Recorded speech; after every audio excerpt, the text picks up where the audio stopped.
Para hacer democracia, se requiere estar bien informados. La Urna, programa del Instituto Electoral de Coahuila. Los temas democrático-electorales al alcance de la ciudadanía. Hola, ¿qué tal? Bienvenidos a su programa La Urna, producción del Instituto Electoral de Coahuila. Como siempre, les saludamos y le invitamos a que se quede con nosotros. Protagonistas de la vida democrática de Coahuila y de México en comunicación directa con usted. La entrevista.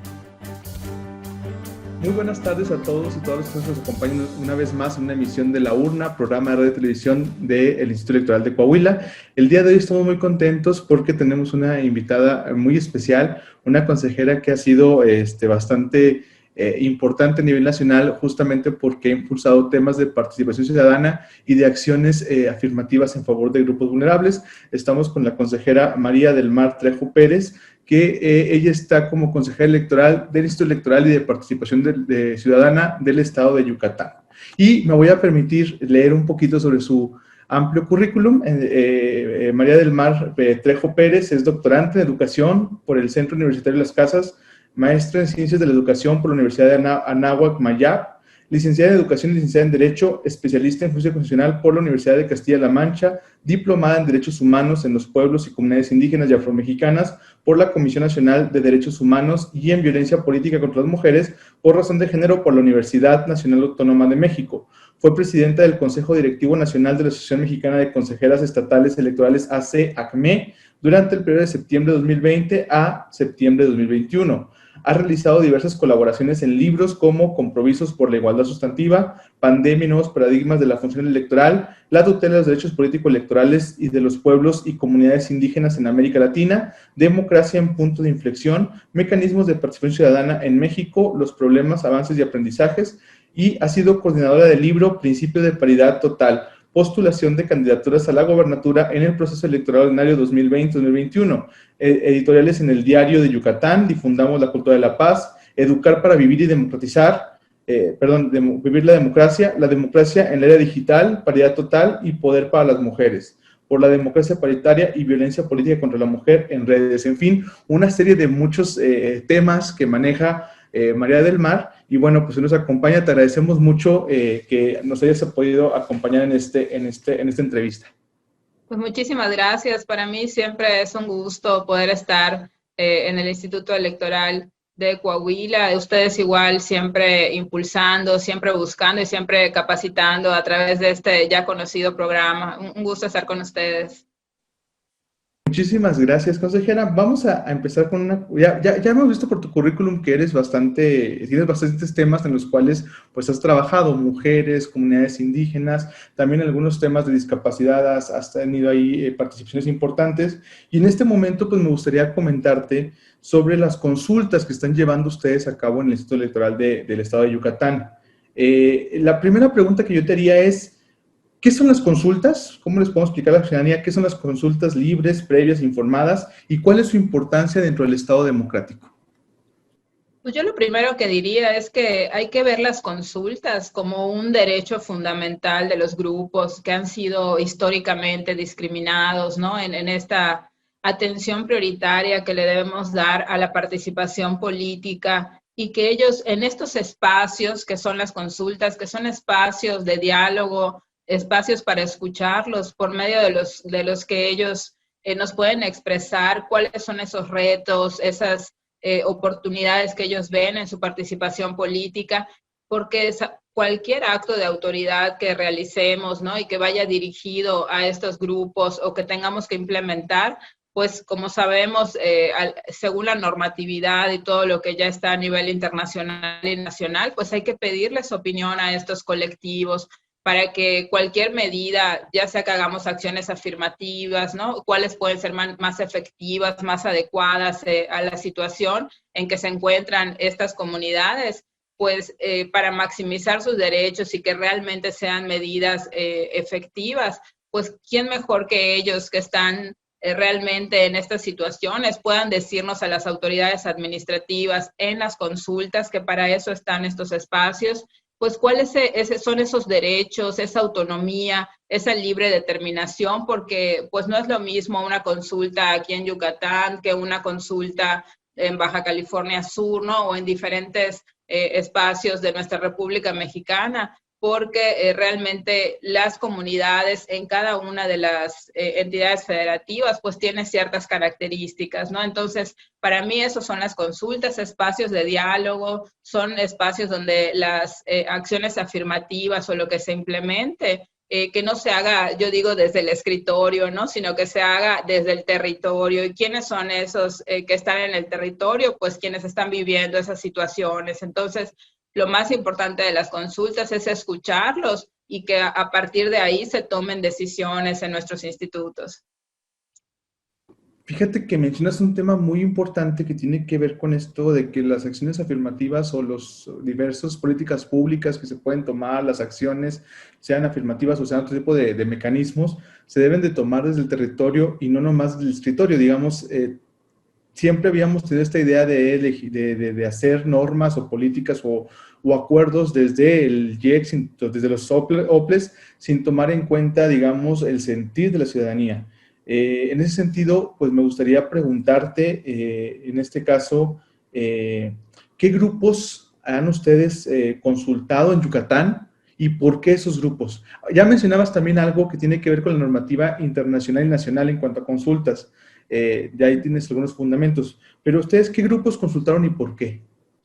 Sí, pues realmente, como bien dices, con todos los fundamentos que hay, tanto a nivel internacional, nacional, nuestras constituciones, ¿no? Tenemos tantas normativas que fundamentan las consultas. Y déjame decirte que aquí en Yucatán la estamos haciendo, las consultas a los grupos indígenas, mayas y afromexicanos, y también a las personas con discapacidad como consulta previa, libre e informada.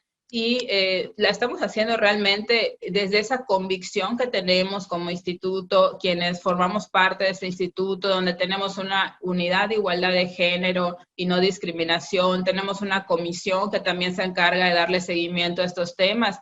Y no lo estamos haciendo como otros estados, hay que decirlo, por una sentencia o porque nos obligue el tribunal, sino que lo estamos haciendo desde la convicción. Y desde 2018 estuvimos realizando diferentes ejercicios, ¿no? Que les decíamos ejercicios tipo consulta, que fueron los primeros que realizamos. Y luego 2021 avanzamos ya con las características de las diferentes sentencias emitidas a otros estados. Y ahorita ya perfeccionándolo en este año 2023. Y como te digo, fue las principales consultas a comunidades indígenas mayas y afromexicanas. Las agrupamos en 3 consultas que se realizaron en 3 diferentes municipios de todo el estado. Y las de personas con discapacidad, que esas se hicieron una en línea y una presencial, ¿no? Entonces, principalmente, esos son los grupos que nosotros hemos consultado como tal, pero también estamos por iniciar el día lunes 21 con los círculos de diálogo, que esto me parece muy interesante porque para realizar las consultas aquí en Yucatán, no lo hicimos desde nuestra solo conocimiento que tenemos o las sentencias, sino que realmente se hizo tomando un primer comité, se pudiera decir, o reunión de las personas expertas en Yucatán. Tenemos un instituto para el desarrollo de la cultura maya, específicamente como órgano especializado, nos estuvo asesorando para formar el primer protocolo, cómo iba a ser esta consulta, cuáles eran las 7 etapas que debe llevar y cuáles eran las mejores maneras de llevarlas a cabo, el tema de los cuestionarios, incluso una asesoría externa, se contrató con una experta también en temas y persona también de comunidades indígenas y que ha trabajado con diferentes grupos. Entonces creo que se hizo desde toda esta riqueza, ¿no?, que tienen, y también del lado de las personas con discapacidad, que hicimos también la consulta. Tenemos en Yucatán un instituto especializado que es el IPDEI, que es el Instituto para la Inclusión de las Personas con Discapacidad en Yucatán, que transversaliza toda esta realidad de las personas con discapacidad a los diferentes institutos tanto de gobierno como organismos autónomos, y a través de esas instituciones se construyó el protocolo para las etapas que se iban a realizar. Me explico, todavía iniciando, antes de preparar todo, ya teníamos a esas expertas y expertos trabajando de la mano del instituto para poder llevar a cabo las consultas. Fíjate que es una cuestión, me parece bastante importante que rescatado de lo que comentas. Ustedes van a iniciar consultas incluso sin sentencia, cuando lo que ha pasado en otros estados y que hemos visto incluso en muchos de los estados donde ha habido este tipo de acciones, pues se ha tenido que ser, digamos, a golpe de sentencia. De hecho, creo que es muy loable que en el caso de Yucatán, pues no se haga así, sino que sea directamente del órgano electoral, donde salga esta idea de consultar sin necesidad de que exista una sentencia que les obligue a esta situación. En ese sentido, fíjate que me parece bastante rescatable esa parte.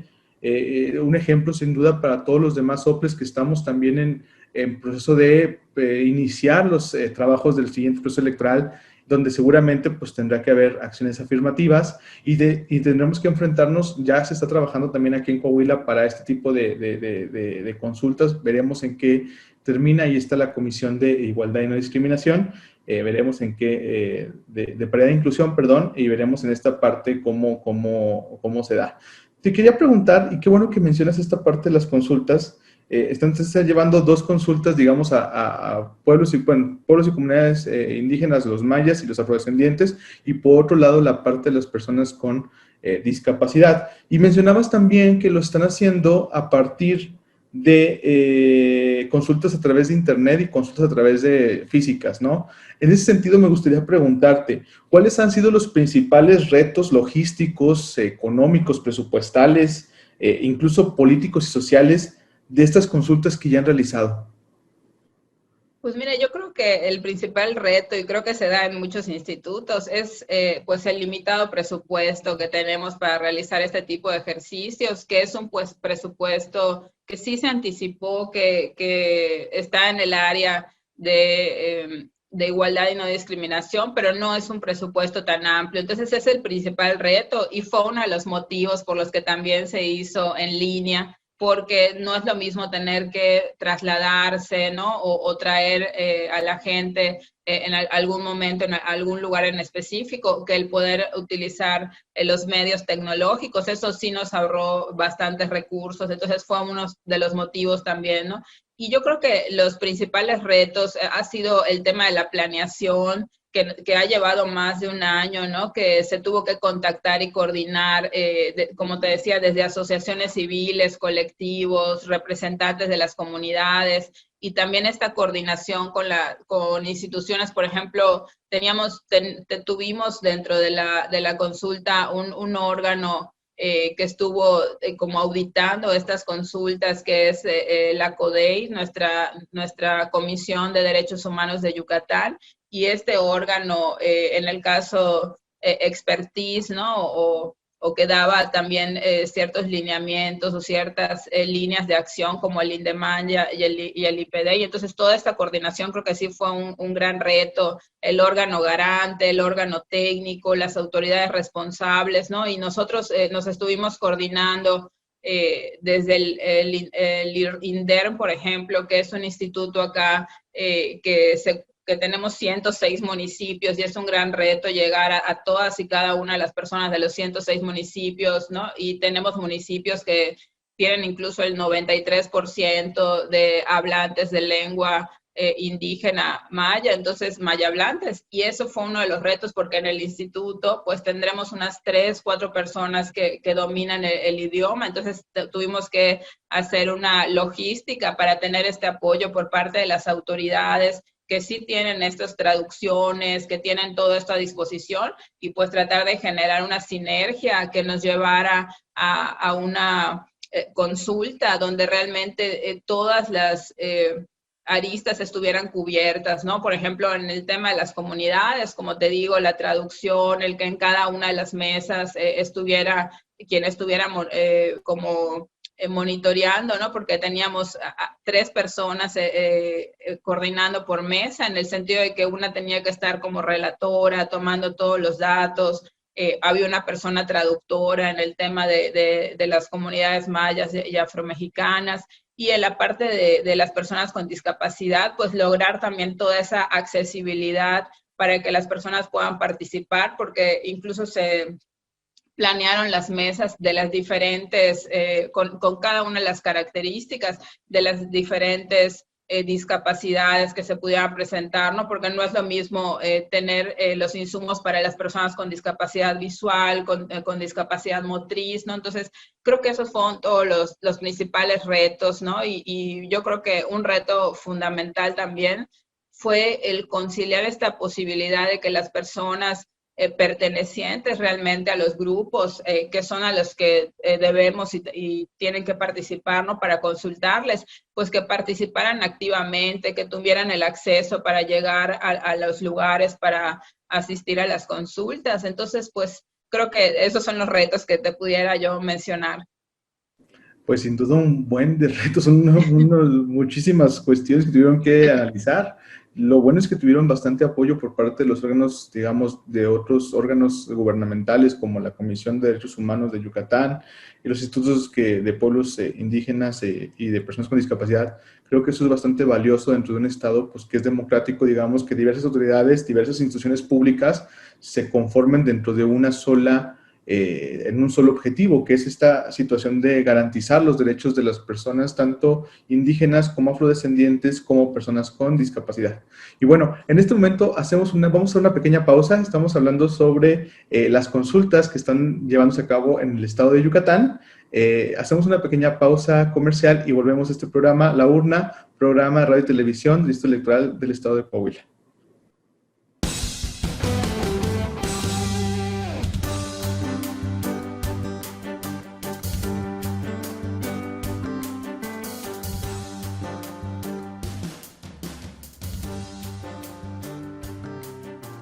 Muy buenas tardes nuevamente, bienvenidos a su programa La Urna, programa de radio y televisión del Distrito Electoral de Coahuila. Estamos platicando con la consejera electoral María del Mar Trejo Pérez y nos está platicando justamente sobre el tema de las consultas que están llevando a cabo en el estado de Yucatán. Y bueno, nos habíamos quedado con la cuestión de los retos que tuvieron ustedes con las consultas. Y ahora yo te preguntaría en ese sentido, ¿cuáles han sido los resultados o qué resultados se esperan lograr a partir de estas consultas? ¿Cuál es el objetivo con estas consultas? Pues mira, principalmente el poder llegar a la población de Yucatán, que el 65% de nuestra población se autoadscribe como indígena, de acuerdo al último censo. Y además tenemos el 24% de población que habla alguna lengua indígena, ¿no? Y que se encuentra en los municipios. Así que yo creo que lo principal es poder llegar a estas personas, que sean escuchadas, que nos puedan decir cuáles son esas barreras que tienen para su participación política. Sobre todo esta parte de que el objetivo principal que nosotros queremos lograr es dentro de nuestras atribuciones, dentro del esquema de partidos políticos, que es el que se maneja en los 106 municipios de Yucatán, en todo el estado. Las personas que se autoescriban como indígenas, que hablen alguna lengua indígena, como tenemos igual casos de algunos municipios donde hay más del 90% de población que se encuentra en estos supuestos, pues poder escuchar a esta población y que realmente sus ideas sean realmente tomadas en cuenta, porque muchas veces se realizan políticas públicas, sabemos, y no siempre se toman en cuenta pues las características, las opiniones. Entonces ese es nuestro principal objetivo, ¿no? Y además, pues si vemos también el censo, el 3% de nuestra población en Yucatán se autoascribe como afromexicana o afrodescendiente. Y entonces pues encontramos que tenemos que tener esta sensibilidad, las autoridades administrativas electorales, y que mediante estas consultas podamos identificar esos criterios idóneos para poder implementar acciones afirmativas que realmente sean en beneficio de estos sectores, ¿no? Y que sobre todo se puedan considerar elementos para verificar, por ejemplo, un tema como es el de la autoadscripción calificada, cómo se acredita, ¿no? Entonces nosotros, ese fue uno de los objetivos, tener tanto de las personas integrantes de las comunidades como de asociaciones civiles que trabajan directamente con estos grupos, o por ejemplo, aquí en Yucatán hay diversas, podemos decir, personas que son autodeclaradas como gobernadores o gobernadoras indígenas mayas, pero de diversas comunidades. Entonces hay que hacer una voz unísona, ¿no?, entre estas comunidades y poder llegar a acuerdos en estas mesas. Y ese era nuestro principal objetivo, poder tener esos elementos que nos lleven a tomar buenas decisiones en las acciones afirmativas que se vayan a implementar en el próximo proceso electoral aquí en Yucatán. Y bueno, una cuestión que mencionas perfectamente claro, y creo que es algo que ha sido bastante debatido a nivel nacional, es el tema de las acciones afirmativas. ¿Qué tipo de acciones afirmativas están ustedes planeando desarrollar para el próximo proceso electoral de Yucatán en el 2024?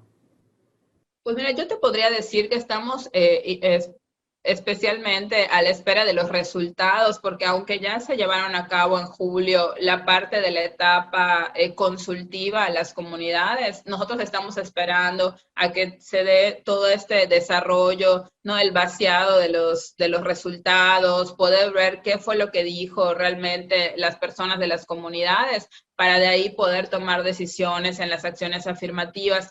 Pero sí te diría que principalmente nuestro objetivo es maximizar el derecho al voto pasivo, es decir, determinar candidaturas que puedan propiciar un acceso real a los cargos de elección popular, ¿no?, como son sobre todo las diputaciones locales, las regidurías que tenemos en los 106 municipios, como presidencias municipales, ¿no?, que estas acciones afirmativas van desde poder definir criterios para la autoadscripción que sean claros, que den certeza tanto a los partidos políticos a la hora de proponer a alguien una candidatura, como a las personas que quieran formar parte o que quieran ser propuestas, ¿no?, como candidatas o candidatos. Y pues sí, sobre todo nuestro principal objetivo es eliminar esas barreras que impiden muchas veces a las personas de estos grupos postularse como candidatas, ¿no? O sobre todo ver esta determinación también a través de los resultados que nos den, determinar estos distritos y municipios donde sí es de acuerdo también a toda esta consulta que se le hace a las personas, donde se deben postular personas de estas comunidades, ¿no? Por la mayor población, por todas las características que tiene nuestro estado geográficamente y también en la cantidad de población que representa estas comunidades. Sin duda, creo que estas acciones o esta idea de integración, de inclusión, más que integración, inclusión de personas en estos puestos de elección genera una democracia más fuerte. Entre más inclusiva sea la democracia, me parece que se desarrolla mejor. Y mencionabas al principio de la entrevista y me quedé con esta idea y me gustaría que platicáramos de ella. Están llevando estos temas de consulta para las personas con discapacidad y para las personas afrodescendientes y personas indígenas. Y mencionabas también los círculos de diálogo con las personas de otros grupos. ¿Qué otros grupos están incluyendo en estos círculos de diálogo? ¿Y en qué consisten estos círculos de diálogo para este tema?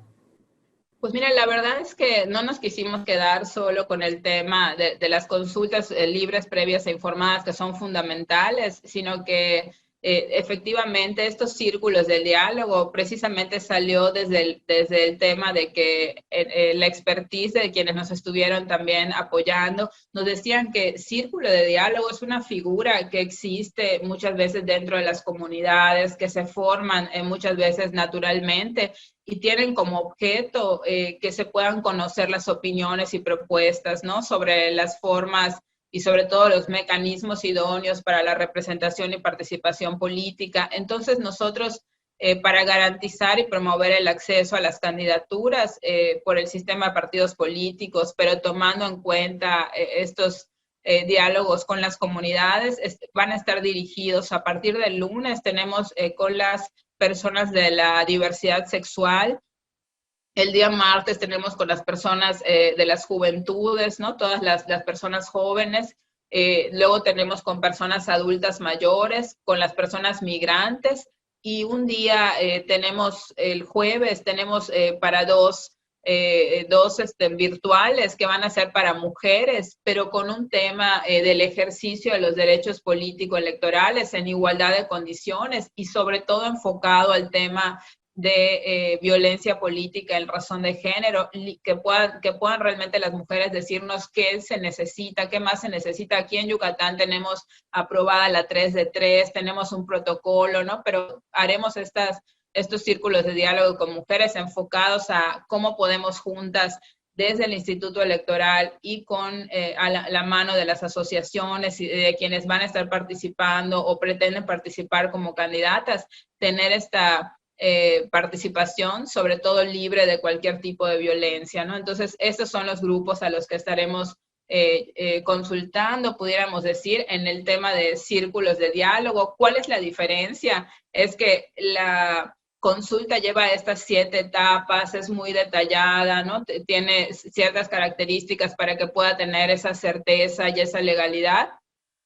Y el tema de los círculos de diálogo es más bien algo más abierto, que se estructura de una manera diferente con los grupos y que estaremos realmente llevando a cabo tanto de manera virtual, algunos de manera presencial.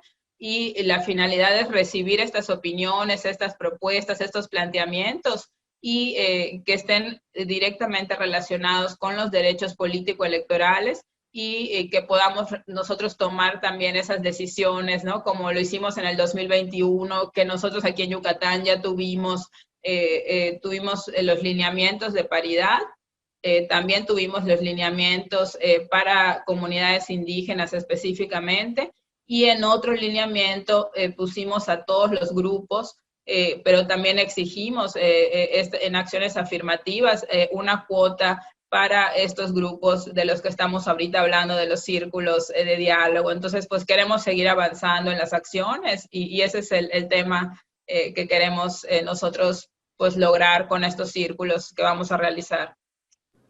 Pues sin duda muy interesante lo que hacen en el Yucatán. Yo creo que son un ejemplo para otros OPLES de seguir trabajando en el tema de acciones afirmativas, de cuotas específicas, de cuotas para grupos de vulnerabilidad. Justamente fortalece esto mucho la democracia en todo el país. Y bueno, comprobamos con este tipo de ejercicios que la democracia se construye desde lo local. Es decir, lo que se aplica en lo local va y permea después en lo nacional. Bueno, pues en este sentido te comentaría, si tuvieras algún último comentario, alguna reflexión final para la audiencia que nos escucha, adelante. Pues muchísimas gracias. Yo creo que los institutos electorales en cada una de las entidades federativas tenemos esa función de promover las prácticas democráticas y sobre todo el ejercicio de los derechos político-electorales en toda la ciudadanía, sin ninguna exclusión. Y eso quiere decir, como bien decías, Daniel, hace un ratito, la democracia, para que sea democracia, tiene que ser incluyente y tenemos que ir teniendo ya estas perspectivas de inclusión, perspectivas de igualdad y perspectivas de interculturalidad en todas las decisiones que vayamos tomando. Y la única manera de que la democracia se fortalezca, que la participación ciudadana también sea incluyente, y que propicie un ambiente en donde todas y todos nos reconozcamos como personas iguales, con los mismos derechos, las mismas oportunidades. La única manera que vemos es a través de esta escucha y este diálogo de intercambio entre autoridades, entre las mismas personas de las comunidades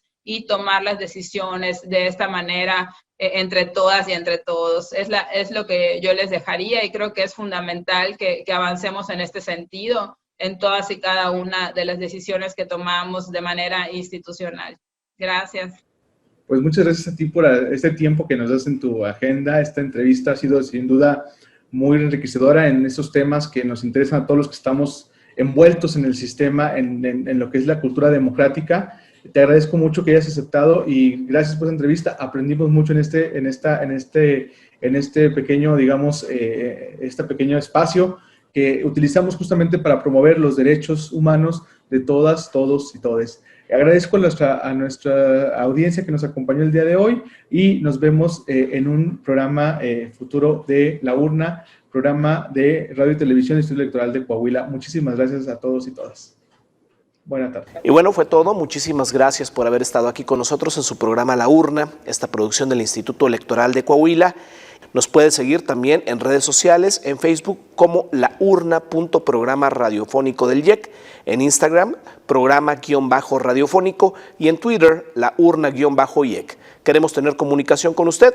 Pásenla muy bien. Hasta la próxima semana. Gracias por acompañarnos en una emisión más de La Urna, llevado hasta ustedes por el Instituto Electoral de Coahuila. Nos escuchamos en nuestra próxima emisión.